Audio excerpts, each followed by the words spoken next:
అనగనగా వీరభద్రపురం అనే ఒక చిన్న గ్రామం.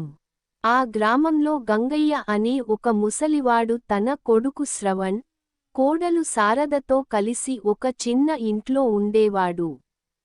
శ్రవణ్ పట్టణంలో ఉద్యోగం చేసేవాడు.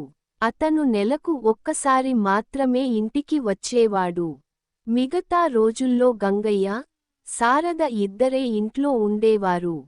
ఒక రోజు ఉదయం శారద వంట చేయడానికి వెళ్ళగా ఇంట్లో కూరగాయలు అయిపోయాయని గమనించింది.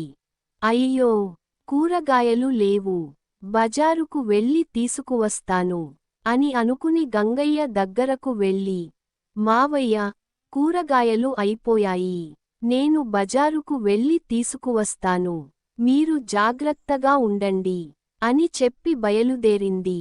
బజారుకు వెళ్ళి కావాల్సిన కూరగాయలన్నీ కొనుగోలు చేసింది.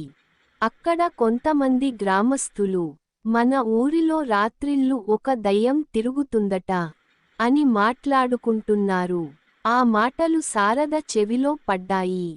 ఇంటికి చేరుకున్నాక, మావయ్య, మన ఊరిలో దయ్యం తిరుగుతుందంటున్నారు, నాకు చాలా భయంగా ఉంది అని చెప్పింది. గంగయ్య నవ్వుతూ, నువ్వు భయపడకు అమ్మా, అలాంటివి ఏమీ ఉండవు, అవన్నీ ఊరి పుకార్లు అని ధైర్యం చెప్పాడు. కొద్దిసేపటికే రాత్రి అయింది. కానీ శారద మాత్రం దయ్యం గురించే ఆలోచిస్తూ ఉంది. అది గమనించిన గంగయ్య, ఏం ఆలోచిస్తున్నావు? నేను చెప్పాను కదా, అలాంటివి ఏమీ లేవు, ప్రశాంతంగా పడుకో అన్నాడు. రాత్రి 2 గంటల సమయంలో అకస్మాత్తుగా బయట నుంచి శారదా, శారదా అని పిలిచే శబ్దం వినిపించింది. శారద ఆశ్చర్యపడి, ఇది శ్రవణ్ గొంతులా ఉంది అని అనుకుని తలుపు తీసింది. బయట శ్రవణ్లా కనిపిస్తున్న ఒక వ్యక్తి నిలబడి ఉన్నాడు. నిజానికి అది శ్రవణ్ రూపం ధరించిన దయ్యం. ఏవండీ, మీరు ఈ అర్ధరాత్రి ఎందుకు వచ్చారు అని శారద అడిగింది. అన్నీ చెబుతాను, ముందు లోపలికి వెళ్దాం అని చెప్పడంతో ఇద్దరూ లోపలికి వెళ్లారు. శారద మళ్ళీ, ఏమైంది, ఇప్పుడు చెప్పండి అని అడిగింది. అప్పుడు ఆ దయ్యం శ్రవణ్లా నటిస్తూ, ఏమీ కాలేదు, నాకు 4 రోజుల సెలవు వచ్చింది, నిన్ను, నాన్నను చూడాలనిపించింది, అందుకే వచ్చాను అని చెప్పింది.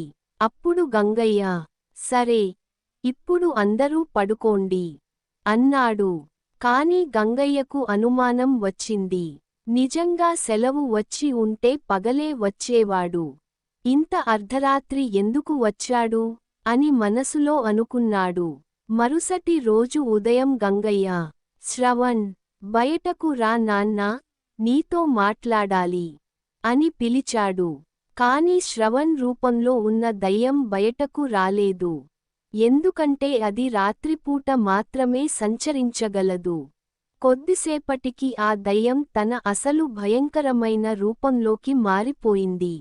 దాన్ని చూసిన శారద భయంతో అరుస్తూ బయటికి పరుగెత్తి, మావయ్య, దయ్యం, దయ్యం అని అరిచింది.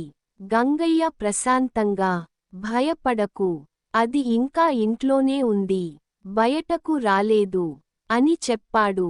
అప్పుడు శారద, మావయ్య, ఇప్పుడు ఏం చేద్దాం అని అడిగింది. గంగయ్య ధైర్యంగా, నేను ఏదో ఒక మార్గం ఆలోచిస్తాను అని చెప్పి ఊరిలో సహాయం కోసం బయలుదేరాడు.